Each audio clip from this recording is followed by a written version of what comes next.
Welcome to the Deep Dives, where we take complex historical analysis, dense political concepts, and intricate source material and transform it into the kind of focused, sharp insight you need to understand the world today.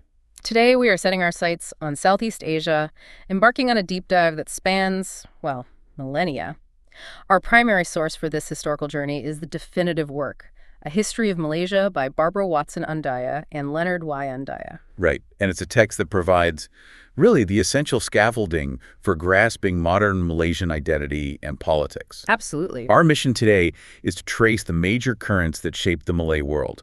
We're going to be moving from the earliest maritime kingdoms, these states built on trade, not land armies, through the pivotal age of Islam, the disruption of colonialism, the fraught path to independence, and then finally right into the acute political and economic challenges of the 21st century. And that final point is why this historical context is so vital. I mean, the authors frame their entire analysis by stating that Malaysia stands at a critical juncture. A critical juncture? That sounds serious. It is. And this isn't just academic hyperbole. It reflects a deep concern among scholars and observers that the nation hasn't fully realized the cohesive, multi-ethnic hopes of its independence back in 1957. So when they say a critical juncture, it suggests some foundational cracks are showing. What specific symptoms are the authors highlighting that necessitate this long look back through history? They point to three major areas of concern. First, a persistent erosion of public confidence in governmental institutions. Second, the increased use of restrictive laws to suppress civil rights, and this is the most critical one, a deepening unease in ethnic relations. Okay. And these tensions are constantly exacerbated by political debates regarding the appropriate and constitutionally mandated role of Islam in government and society. So to truly process the arguments defining contemporary Malaysia, we have to start at the foundational level: the land, the sea, and the people. Let's begin right there, where all history starts: geography. When you look at the Malaysian peninsula on a map, it doesn't really look like the cradle of a unified land empire. How much did the physical environment actually dictate the historical trajectory of the early states? Oh, it was absolutely fundamental. I mean, you can't understand the history without it.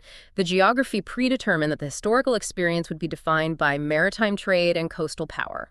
Rather than, say, a big land state. Exactly, rather than the development of a unified, monolithic land state like you might see elsewhere. And what feature was the Great Dividing Line?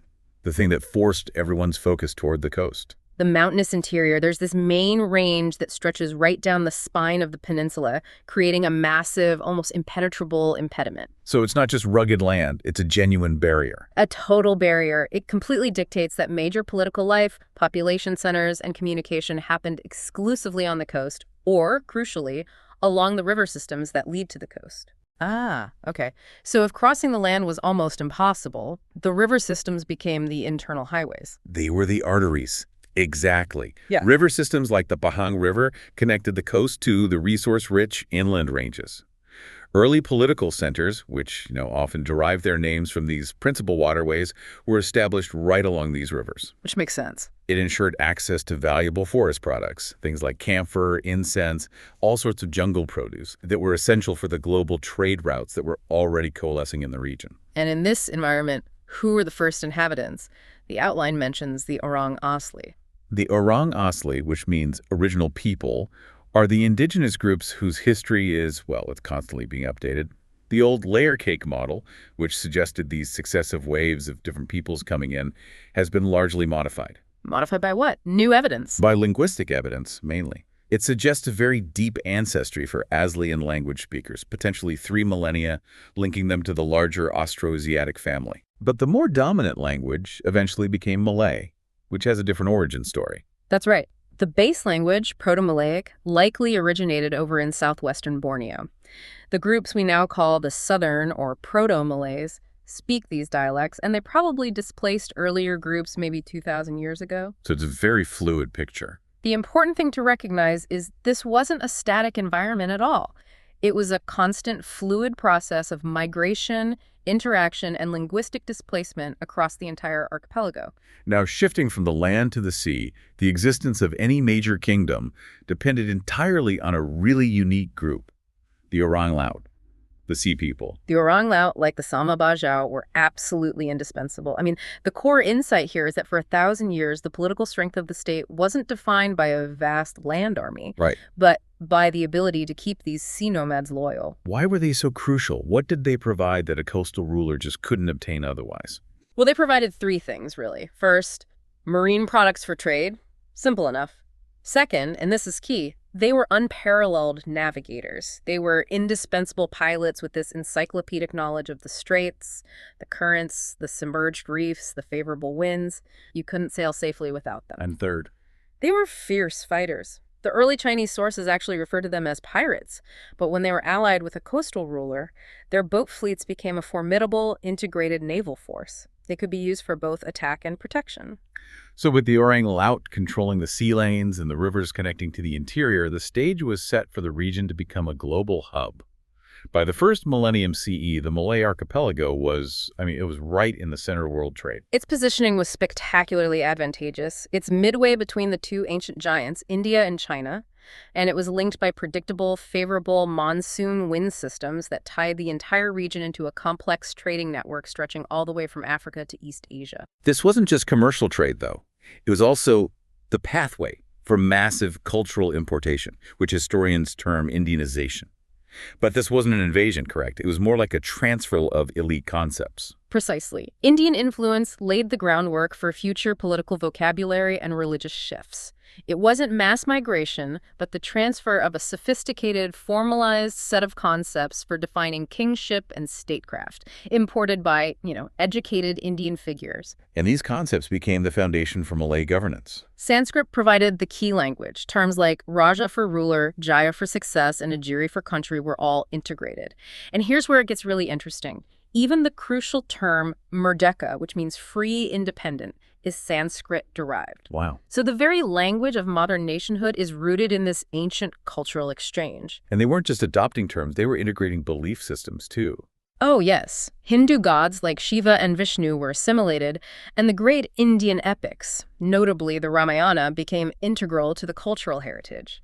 The influence was so pervasive that even later Islamic concepts like dosa, sin, and the words for hell, neraka, and heaven, surga, are ironically Malayized Indic loanwords.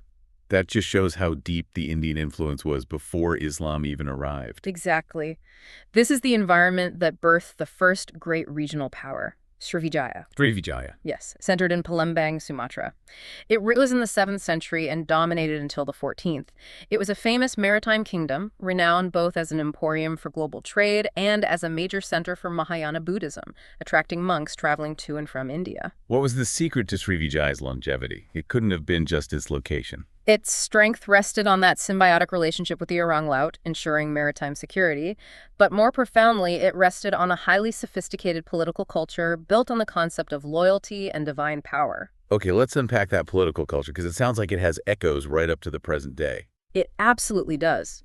Early Srivijayan inscriptions repeatedly use the Sanskrit-derived term durhaka, or treason.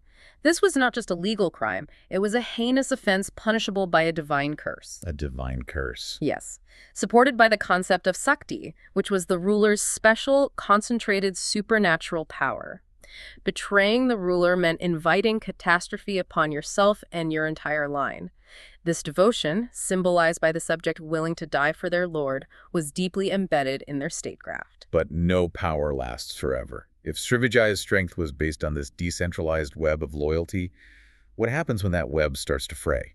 It illustrates what the sources call the ebb and flow, the rhythm of Malay history. Srivijaya's dominance was entirely contingent on its ability to convince its many scattered harbors and chiefs that their allegiance was mutually advantageous. So it was a two-way street. It had to be. When the vassals felt they weren't getting enough in return, maybe because rival ports offered better safety or cheaper trade, the links weakened. So when the benefits stopped outweighing the costs, the empire just dissolved. Exactly. The region would fragment into competing polities until a new port emerged, successfully asserting its preeminence and restoring commercial hegemony by establishing a new, more beneficial network of loyalty. Srivijaya's decline, which was accelerated by pressures from the Thai and Javanese, created the perfect vacuum for the next great entrepot to rise, Melaka. If Srivijaya was great, Malacca was, by all accounts, transcendent.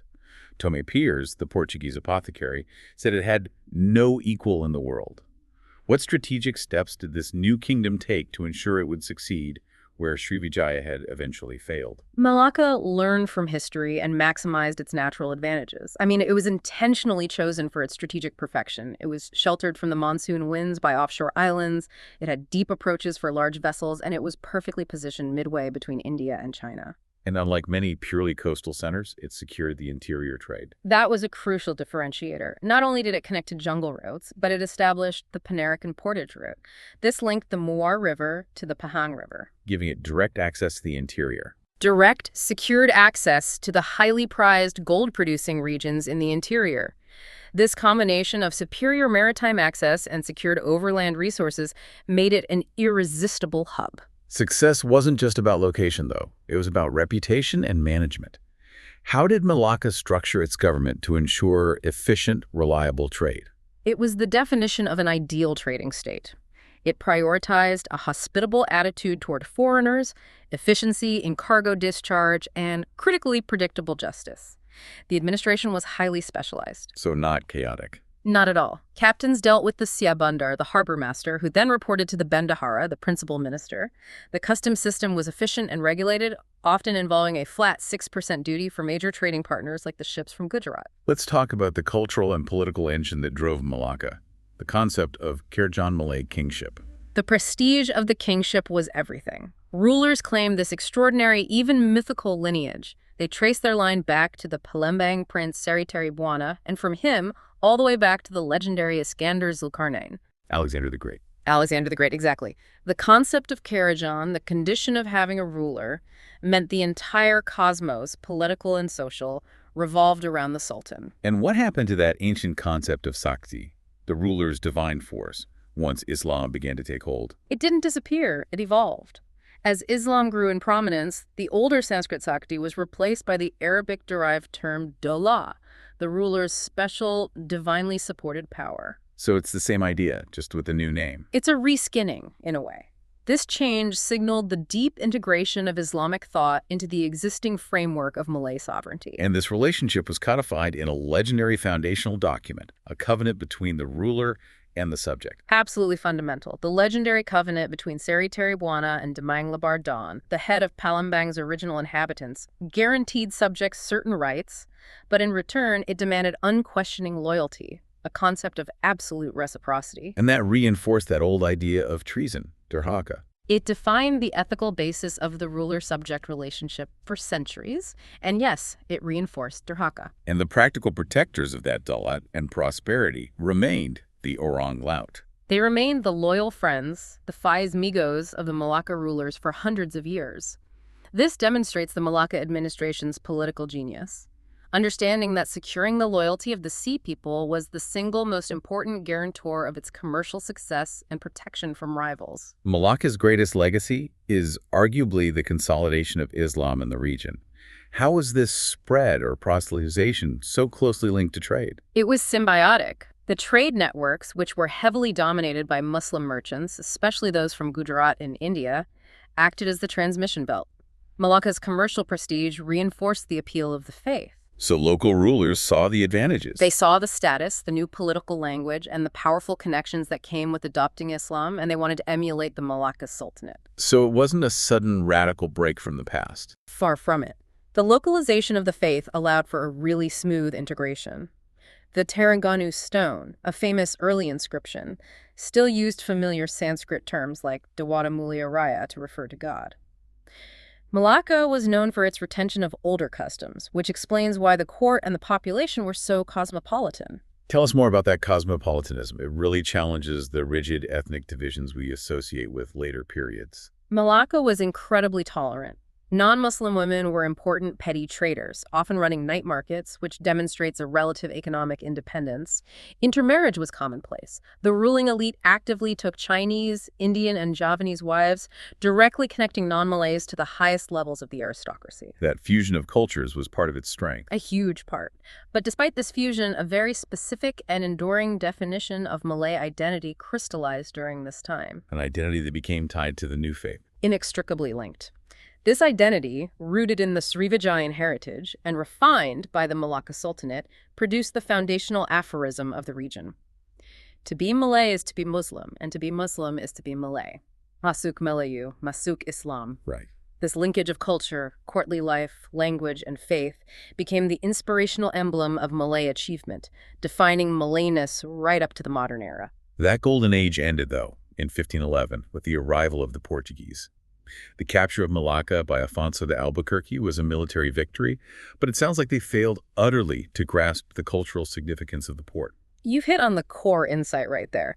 The Portuguese conquered the port physically, but they completely failed to capture Malacca's cultural and commercial soul. Asian merchants, who thrived on trust and efficiency, simply diverted their trade elsewhere. So Malacca's function just fractured and relocated. It did. The power vacuum wasn't filled by the Portuguese, it was filled by other local Malay powers. And who was the main contender? Asia, in northern Sumatra, was the most aggressive. They attracted the Muslim religious and political elite who had fled Malacca, and they intensely reinforced that identification of Malayness with Islam. Asia even received critical support teachers and artillery from the wider Islamic world, notably the rising power of Ottoman Turkey. And Asia attempted to recreate Malacca's dominance through sheer military force, particularly under Sultan Iskandar Muda. Iskandar Muda was... well, he was brutal. Yeah. He reigned from 1607 to 1636 and launched these massive raids across the peninsula. He famously ravaged Kedah and took thousands of people as slaves, demonstrating Asia's determination to control the straits by violence. So a very different strategy from Malacca's. Very different. This period of intense rivalry defined the early 17th century. Meanwhile, the dynastic descendant of Malacca, Johor, survived by playing a different political game. Alliance with the Dutch VOC. This alliance was crucial for Johor's survival. It culminated in the VOC conquest of Portuguese Malacca in 1641. And here's where fortune smiled on Johor. The VOC directors chose to make Batavia in Java their primary economic hub. So they deliberately downgraded Malacca. Exactly. They reduced Malacca to a mere guard post. That decision changed everything for Johor. How so? Well, Malacca was intentionally deprioritized by the Europeans. This vacuum allowed Johor, now freed from the Portuguese and Assamese threat, to rise as the new leader of the Malay world. Thanks to generous concessions from the Dutch, trade flocked back to Johor, where goods were often cheaper and more varied than in the stagnant, Dutch-controlled Malacca. As the 17th century progressed, the peninsula continued to be a place of demographic flux, especially with the arrival of the Minangkabau people from Sumatra. The Minangkabau were driven by Marantau, their cultural practice of temporary or permanent migration for economic opportunity. They expanded into the peninsula, particularly into what would become Negeri Sembilan, the Nine Lands. And they brought their own culture with them. What's fascinating is how they retained their unique matrilineal suku, or clan system, while simultaneously absorbing aspects of Malay patrilineality. It just shows their adaptability. So we have the Johor lineage asserting dominance, the Minangkabau expanding settlements, and then another group arrives that irrevocably alters the political landscape. The Bugis. The arrival of the Bugis and Makassarese, who were refugees fleeing wars in Sulawesi, was a massive destabilizing force. But their political ascendancy was only possible because of one event in 1699, the regicide of Sultan Mahmud. Why was that regicide so important historically? It was a political and cultural cataclysm. This act severed the ancient, indispensable bonds of loyalty that tied the Orang Laut to the Malacca dynastic line. The loyal friends. Remember, the Orang Laut were the military and navigational backbone of the state for centuries. When that loyalty broke, the door was open for new, cohesive, and powerful groups like the Bugis to settle and, critically, to take political control. The Bugis didn't just settle, they quickly seized political power within the existing Malay states. They formed strong, semi-autonomous communities in areas like Selangor and Riau. By the 1720s, their internal cohesion and military prowess allowed them to completely dominate Johor's politics. So they became the power behind the throne. Dutch observers noted the utter shift in power. They described the Sultan as a puppet who must dance to the piping of the Yamtuan Muda, the Bugis leader. The power dynamic had been reversed.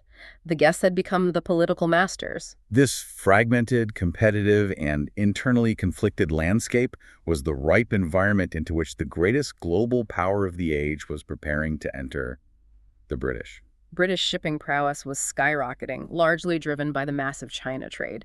Their initial toehold was Penang in 1786, but it was geographically limited. The real defining moment came in 1819 with the founding of Singapore by Sir Stamford Raffles. Why did Singapore confirm the end of the Malay maritime state rather than just becoming another competing port? Singapore was strategically superior to Penang and Malacca, but more importantly, its success was inextricably linked to the rising industrial and global prestige of Britain itself. Raffles' free trade policies immediately drew commerce away from Dutch Batavia, securing the long-term establishment of British commercial dominance in the region. So Singapore signaled the end of the era of the locally controlled entrepot state. It did. It was a new world order. We now move from maritime competition to land control. The 19th century saw Britain pivot from securing trade routes to formal political intervention, crystallizing in the Pancourt Treaty of 1874. What did that treaty truly formalize? It formalized the residential system, the cornerstone of British indirect rule. Theoretically, the British resident only advised the Sultan, who retained sovereignty. But in practice? In practice, the resident administered the state, and colonial authority was paramount. The system's success relied on the Malay rulers accepting this new reality. And when they challenged it, the British used a chilling display of force. The murder of the first resident, J.W.W. Birch, in Perak, set a severe precedent. It was a critical moment for establishing compliance. The harsh retribution that followed, exiling the Sultan and leaving many high-ranking chief positions unfilled for years, was a blatant demonstration of British power. The message was clear. Open resistance, or even non-compliance from the highest-born, was futile. So it ensured what the sources call Malay quiescence toward the new administration. Exactly. The British administrative structure in the peninsula was a real patchwork, creating different levels of control and, crucially, laying the blueprint for later political divisions. They organized the peninsula into three distinct categories. First, you have the Strait settlements, Penang, Malacca, and Singapore, which were directly ruled colonies. Right. Second, the Federated Malay States, or FMS, established in 1896, Perak, Selangor, Negeri Sembilan, and Pahang. This was characterized by centralization in Kuala Lumpur, where the sultans were gradually relegated to mere ceremonial authority over religion and custom. And the third category provided a counterexample to that centralization. The Unfederated Malay States, or UMS, these were the four northern states and Johor, and they retained a far greater degree of Malay political control. This difference was keenly observed. FMS rulers often looked at the UMS as proof of the sovereignty they had lost through British consolidation. We can't forget British Borneo during this period, which developed under even more unique forms of control. British Borneo was managed under private control rather than direct imperial rule for a long time.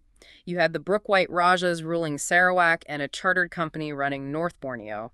The justification was often securing trade routes, but the expansion, particularly under Charles Brooke, was relentless, often chipping away at the weak Brunei Sultanate. And these separate histories would have massive consequences later. Huge consequences when the formation of Malaysia was debated. The colonial political framework was built entirely to support a new economic engine based on resource extraction.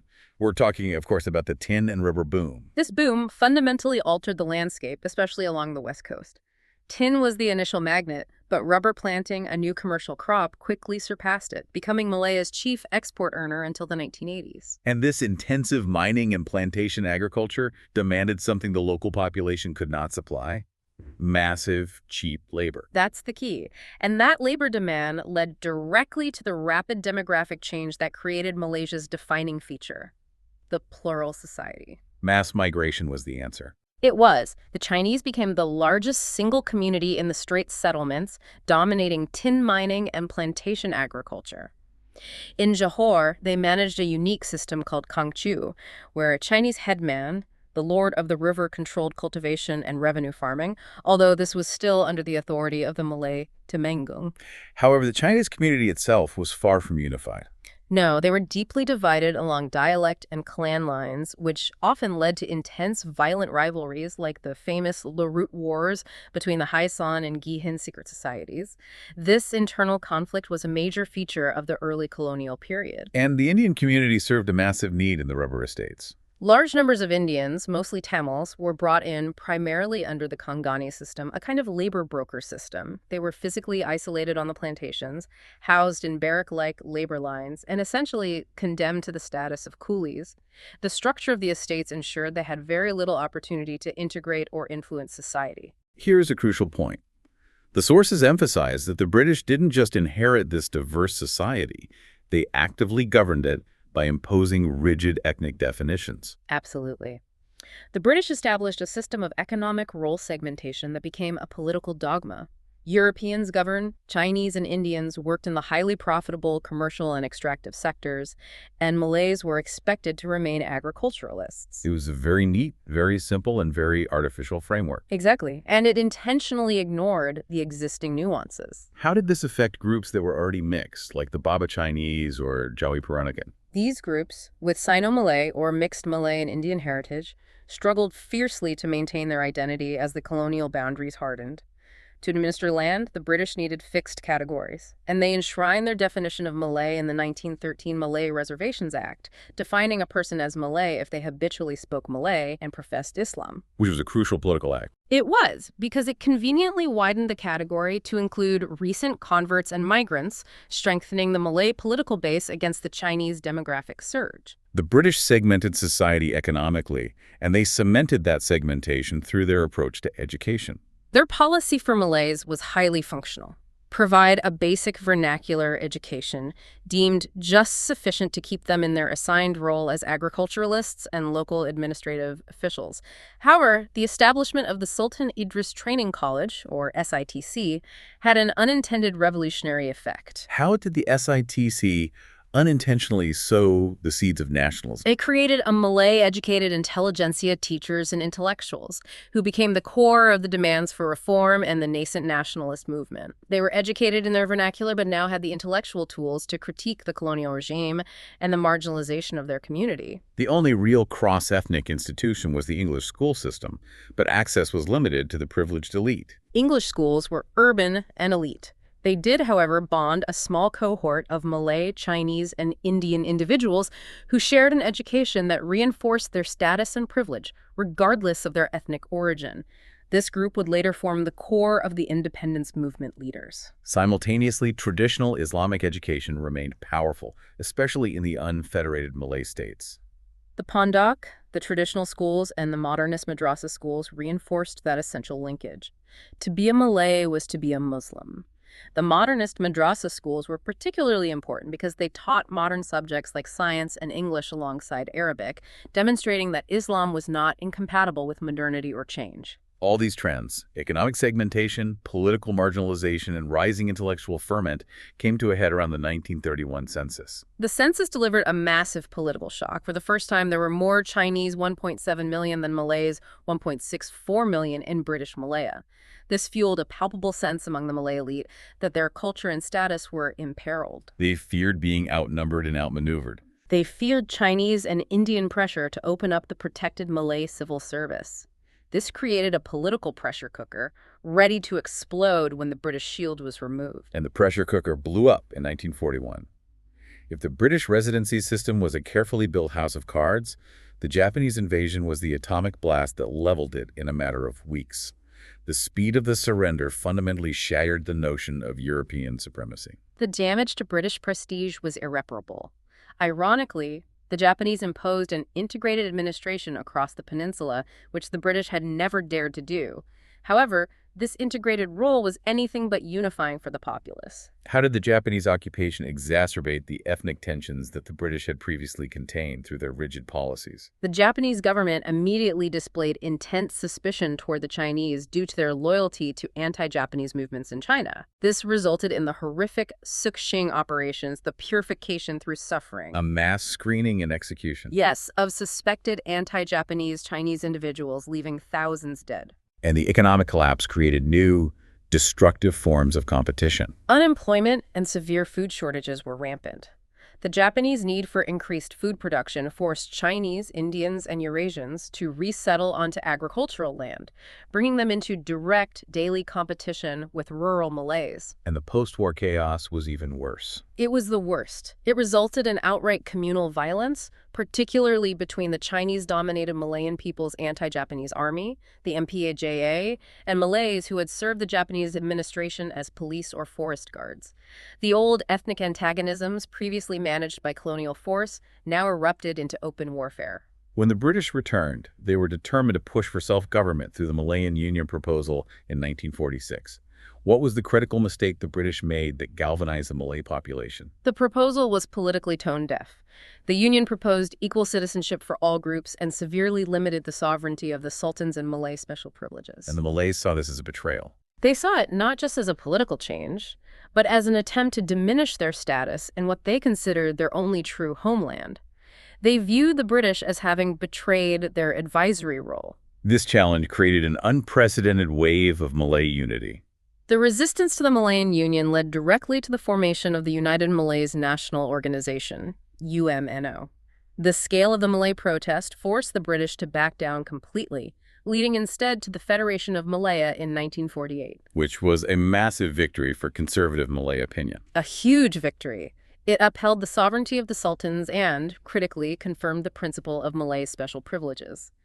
Citizenship qualifications became much more restrictive for non-Malays. While this new political structure was being negotiated, the nation was simultaneously fighting the long, grinding conflict known as the emergency. The emergency, from 1948 to 1960, was the fight against the Chinese-dominated Malayan Communist Party, or MCP. This conflict deepened the racial fissures established by the Japanese occupation. How so? Well, the MCP was almost entirely Chinese, while the security forces, the police and military, were overwhelmingly Malay.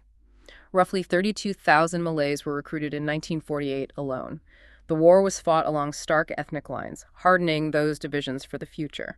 So when independence was finally achieved in 1957, it was through a coalition, the alliance, that had to manage rather than eliminate these entrenched divisions. The alliance, comprising UMNO, the Malayan Chinese Association, or MCA, and the Malayan Indian Congress, or MIC, established a consensus model. They successfully navigated the transition, but they inherited a structurally divided nation. The concept was sound, each group was represented, but the underlying ethnic competition remained fierce. The new nation was considered politically and economically vulnerable on its own, leading to Prime Minister Tunku Abdul Rahman's proposal for the expanded Federation of Malaysia. The proposal was to incorporate Singapore, North Borneo, which is now Sabah, Brunei, and Sarawak. The rationale was twofold: security and demography. Right. Incorporating the indigenous populations of Borneo was designed to help balance the massive Chinese population, especially that of Singapore. Exactly. Though Singapore later proved too unwieldy and left the Federation in 1965. The Borneo states Sabah and Sarawak came into the Federation only after securing guarantees of autonomy and cultural preservation. But these guarantees were quickly tested. They were tested almost immediately, foreshadowing a persistent pattern of central dominance. Leaders in Sabah and Sarawak who forcefully championed indigenous rights and state autonomy like Donald Stevens and Stephen Kalong Ningkan were quickly removed or replaced by individuals in Kuala Lumpur's good graces. So a clear message was sent early on. A very clear message. Right. Despite the guarantees, the Federal Center would assert its will. The uneasy truce established at independence failed spectacularly in May 1969, leading to ethnic violence that the sources identify as a fundamental watershed moment for the country. The violence exposed the devastating reality that post-independence policies had not solved the issue of economic disparity. Before 1970, the corporate sector was overwhelmingly foreign or local Chinese-owned.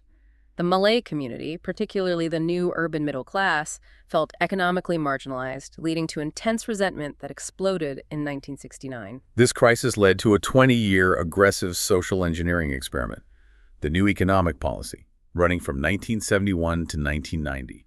It had two clear, monumental objectives. The first objective was to eradicate poverty, irrespective of race, by giving people access to capital, education, and jobs. The second, and most crucial, was to restructure society to eliminate the identification of race with economic function. Which was aimed specifically at increasing Bumiputera ownership. Yes, Bumiputera Malays and indigenous groups. The goal was to increase their ownership of the corporate sector, aiming for a 30% share. How successful was the NEP in achieving its transformation goals? Economically, it was a spectacular success. The NEP spurred rapid industrialization and oversaw 2 decades of phenomenal growth.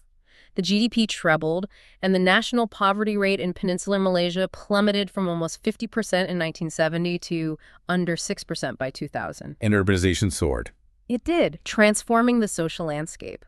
And this growth was significantly bolstered by the discovery of vast oil and gas supplies. The implementation under Mahathir Mohamad, starting in 1981, introduced another layer of economic policy, privatization and heavy industry. Mahathir's government shifted state assets into the private sector, often to well-connected Malay firms like the creation of the national car company Proton in 1995. But they also put the full weight of the state behind social restructuring. The Industrial Coordination Act of 1975, for instance, mandated that firms employ 30% Malays at every level. Every level. From the factory floor to senior management, ensuring the restructuring goal was rigorously pursued across the entire economy. But this hyperspeed development came at a significant environmental cost, often impacting the most vulnerable. The environmental cost was severe. Due to heavy logging and clearance for plantations, the country lost nearly a tenth of its forest cover between 1990 and 2010. This polluted rivers and, critically, displaced the Orang Asli forest dwellers. So they were pressured toward assimilation. Heavily pressured, encouraged to adopt Islam, pushed into becoming sedentary commodity farmers, often even as commodity prices declined. Their traditional way of life and knowledge of the forest were rendered irrelevant. Running parallel to the economic restructuring was a profound shift in religious identity, the Dakwah movement. Starting in the 1970s, this global resurgence of Islam, the Dakwah, or inviting reform movement, reached Malaysia, injecting new religious fervor into public life and social values. This naturally created a growing distinction and often a divide between Muslims and non-Muslims in public spaces. And the political elite quickly seized on this resurgence. They engaged in a strategic political calculus. OMNO leaders, attempting to outmaneuver the hardline opposition party, PAS, for the crucial Malay vote, began allowing the steady Islamization of government and society. Which was not what the founders intended. Not at all. The framers of the Constitution intended Islam to be the official religion largely for ceremonial purposes, but the political reality forced a much deeper penetration into administration. This appeasement was evident in the rapid growth of Islamic banking, Islamic schools, and the determination of public spaces by Islamic principles. This intense focus on identity and privilege led to the concept of Ketuanan Melayu, or Malay supremacy. This sounds like the modern version of Durhaka. It is the direct ideological successor. Groups like Perkasa frame Malay privileges, which were originally concessions to ensure independence as an absolute constitutional entitlement. They repackaged the traditional Raja-Rakyat relationship, and now any perceived attack on Malay privilege is branded as Durhaka treason. So that concept from the 7th century has been modernized as a political weapon. Exactly. The long-term dominance of the ruling coalition, Barisan Nasional, which succeeded the alliance, required sophisticated political machinery to maintain power despite opposition gains. BN's sustained power was built on a system of centralized patronage and sophisticated electoral manipulation, particularly gerrymandering. They systematically redrew electoral boundaries to massively overrepresent small, rural Malay heartlands, which were UMNO strongholds, while severely underrepresenting large urban electorates, which tended to favor the opposition. So they could win the election without winning the popular vote. Precisely. This ensured they could retain a supermajority in parliament even if they lost the nationwide popular vote. But this perceived corruption and the use of restrictive laws, such as the Sedition Act, eventually led to a powerful counter-movement from civil society, demanding fundamental democratic rights. Absolutely. The activism was a direct response to the manipulation of the system. The Bersih movement, the Coalition for Clean and Fair Elections, mobilized hundreds of thousands of citizens in mass street protests demanding transparent governance. Simultaneously, groups like Hindraf, the Hindu Rights Action Force, emerged in response to specific minority grievances like the demolition of Hindu temples, highlighting the growing dissatisfaction among the non-Malay communities. Let's turn back to Sabah and Sarawak, the Borneo states. Despite their 1963 guarantees, how integrated have they become into the federal system, and what are their continuing grievances? They have become highly integrated, much to the chagrin of many local leaders. This is evident through the use of federal universities and the enforcement of Malay as the official language of administration. However, this has not resulted in a sense of equal partnership. So restlessness persists due to a sense of neglect. Restlessness is rooted in long-standing grievances. Perceived central neglect, chronic issues of corruption, and unresolved land disputes, particularly regarding indigenous customary rights. In Sabah, the issue is highly volatile. How so? There is deep resentment among indigenous Christian Kadazandusan populations over the perceived ease with which Muslim non-citizens are granted identity cards and voting rights, often with the clear understanding that they will support the ruling coalition. This fuels both ethnic and religious tension. Despite these tensions, Sabah and Sarawak have gained significant leverage in national politics recently. Their pivotal role increased dramatically after the opposition gained ground in peninsular Malaysia in the 2008 and 2013 general elections. Suddenly, Sabah and Sarawak's seats became indispensable for forming a government. This encouraged them to bargain aggressively. For more autonomy and more money. Exactly, demanding increased autonomy and a greater share of the substantial oil and gas revenues generated in their territories, forcing the federal government to revisit the fundamental terms of the 1963 agreements. What an extraordinary historical journey. If we step back and look for the grand themes that define Malaysia, we see how the environment dictated that political life would revolve around the sea, creating that rhythm of history, the ebb and flow of maritime power that defined the Malay world from Srivijaya through Malacca. And that tradition, perfected in Malacca, cemented the indispensable linkage between Malay identity and Islam, an identity that, tragically, the British would later exploit and harden through their system of economic segmentation, creating the plural society that led to the profound communal conflicts of the mid-20th century. The response to that conflict was the new economic policy, which was massively successful in reducing poverty and driving industrialization. But in doing so, entrenched a system of ethnic and religious entitlements that has led directly to the critical juncture the authors describe.